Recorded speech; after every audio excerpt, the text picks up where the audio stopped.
Heute zeigen wir dir, wie man Sardinien am besten mit dem Motorrad bereist. Sardinien ist die Motorradinsel schlechthin. Der Asphalt ist durch den scharfkantigen Granitfelsen unglaublich griffig. Das Gennargentu-Gebirge im Osten der Insel ist die beste Region zum Motorradfahren. Wenn du auf Sardinien Motorrad fahren willst, ist das Video, das du dir vorher unbedingt anschauen solltest. Von der Anreise über die Kosten, die besten Strecken und wo du am besten wohnst, erfährst du alles in diesem Video. So befährst du Sardinien.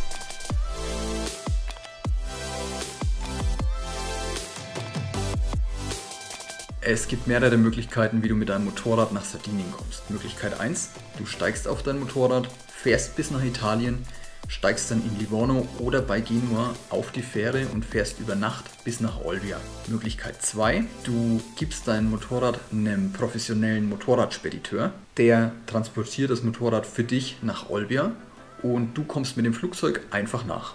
Und genau das haben wir gemacht.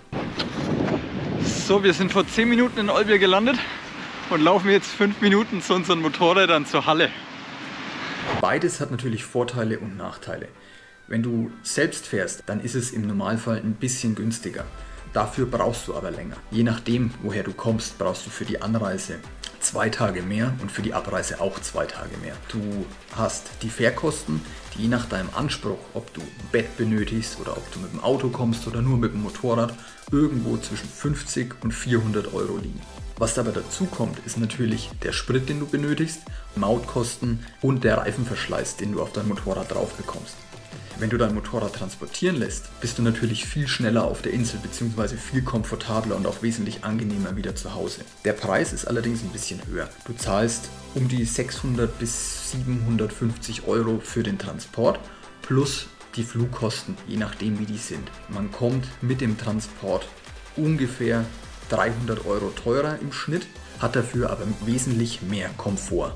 Was wir da gegenübergestellt haben, sind alle Kosten, die anfallen. Egal wie du anreist, du kommst meistens im Norden der Insel bei Olbia an. Ab hier hast du dann die Wahl, ob du eine Rundreise machst oder eben ein Basishotel nimmst. Im besten Fall weißt du das natürlich schon vorher und buchst dann deine Unterkunft im Voraus. Wenn du dich für eine Rundreise entscheidest, dann würde ich dir empfehlen, die Insel gegen den Uhrzeigersinn zu befahren und deine Zwischenstopps irgendwo bei Bosa, Oristano, Cagliari und bei Arbatax natürlich einzuplanen. So kannst du dann die ganze Insel einmal umrunden und auch immer wieder Abstecher ins Landesinnere machen. Oder, und das ist meine persönliche Lieblingsalternative, du suchst dir ein schönes Hotel in guter Lage. Dort lädst du dann dein ganzes Gepäck ab und fährst leichten Fußes die landschaftlichen, kulturellen und natürlich die ganzen fahrerischen Highlights Sardinien ab. Klarer Vorteil, du musst nicht jeden Tag dein Bike neu bepacken und kommst jeden Abend wieder an einem gemütlichen Wohlfühlort an. Wir haben für uns als perfektes Biker-Domizil übrigens Arbatax auserkoren. Arbatax ist ein absolutes Eldorado für Motorradfahrer. Neben einem der Wahrzeichen Sardiniens, dem roten Felsen von Arbatax, der besteht übrigens aus Porphyr, das ist grobes Vulkangestein, findest du in Arbatax zahlreiche Hotels aller Preis- und Luxuskategorien. Du hast dort auch Bars, Geselligkeit und das Ambiente von dem wunderschönen kleinen Fischerdörfchen.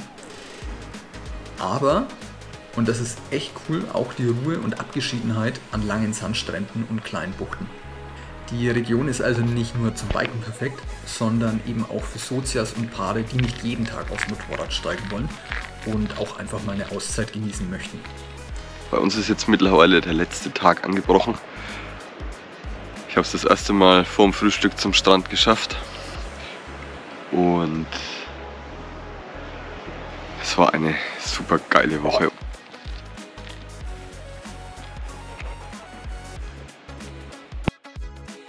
Besonderer Vorteil: In Arbatax gibt es auch sehr gut ausgestattete Reifenhändler, die dir neue Pneus aufziehen, wenn es mal wieder ein bisschen wilder zur Sache gegangen ist.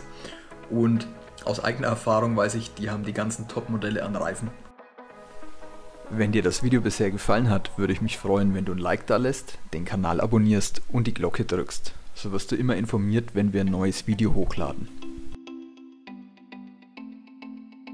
Die Hotels, in denen wir mit unseren Kunden, aber auch privat absteigen, sind 4-Sterne-Hotels, spezialisiert auf Motorradfahrer. In den Frühjahrsmonaten von April bis spätestens Juni und den Herbstmonaten von September bis Oktober hast du hier super Wetterbedingungen und ein gutes Preis-Leistungs-Verhältnis. Je nachdem, wie früh du buchst, landest du pro Woche irgendwo zwischen 600 und 900 Euro pro Person mit Halbpension. Bei beiden Hotels hast du bewachte Parkplätze für die Bikes, eine super schöne Anlage und natürlich zahlreiche Möglichkeiten, nach dem Biken noch gut zu entspannen und Spaß zu haben im Meer oder auf dem Fahrrad, je nachdem. In beiden Hotels gibt es jeden Morgen übrigens ein richtig schönes Frühstücksbuffet mit frisch zubereiteten Eiern und Pancakes. Abends hast du riesige Buffets mit sardischen und internationalen Köstlichkeiten. Da findest du alles. Die Qualität und der Geschmack der Speisen ist gut bis sehr gut. Ich würde nach dem italienischen Standard vom Preis-Leistungs-Verhältnis die Note 1,5 bis 2,0 vergeben. Wenn du jetzt richtig Lust bekommen hast, auf Sardinien Motorradfahren zu gehen, dann findest du unten in der Videobeschreibung die Links zu unseren geführten Sardinien-Motorradreisen und zu unseren Sardinien-Selbstfahrertouren. Bei den Selbstfahrertouren schnüren wir dir ein Paket, du bekommst die ganzen Routen im GPX-Format und kannst natürlich auch wählen, wie du anreisen möchtest. Abertax liegt an der Küste im Osten der Insel, genau auf halber Höhe. Von hier aus erreichst du fast jede Sehenswürdigkeit Sardiniens. Für etwas weitere Ziele wie die Hauptstadt Cagliari ganz im Süden der Insel oder die Costa Smeralda ganz im Norden empfiehlt es sich, wenigstens in eine Richtung über die Schnellstraße zu fahren. So hast du für die Besichtigung mehr Zeit und kommst entspannt dort an, kannst dann aber natürlich über die kurvigen Straßen auch wieder zurück. Alternativ kannst du dir auch mal für einen Tag einen Mietwagen leihen. Wenn du solche Ausflüge machen möchtest, dann kannst du ganz normal in Straßenkleidung die kulturellen Highlights besichtigen. Da Abertax selbst direkt am Fuß des Gennargentu-Gebirges liegt, kannst du dich aber auch einfach direkt ins Kurvengetümmel der Insel werfen. Dich erwarten hohe Gipfel mit Blick aufs Meer, langgezogene Stauseen oder auch tiefe Schluchten. Es ist komplett egal, ob du nur eine Woche auf der Insel bleibst oder gleich 2 Wochen Urlaub machst. Die Strecken gehen dir ganz bestimmt nicht aus. Und alle, die ein bisschen mehr Sitzfleisch haben, schaffen sogar die Tour quer über die Insel, um sich die traumhafte Küstenstraße zwischen Bosa und Alghero anzuschauen. Wenn dir wirklich gar nichts mehr einfällt, dann kannst du auch einfach den ganzen Tag die SS 125 zwischen Baunay und Calaganone abfahren. Die Straße ist auch beim 10. Mal immer noch der Hammer. Wenn du noch mehr über Sardinien, seine Traumstraßen und tolle Hotels entdecken willst, dann schau dir das nächste Video einfach an, welches hoffentlich jetzt hier irgendwo eingeblendet wird. Vergiss bitte nicht, das Video hier zu liken und den Kanal zu abonnieren. Ich wünsche dir eine gute Fahrt, bis zum nächsten Mal.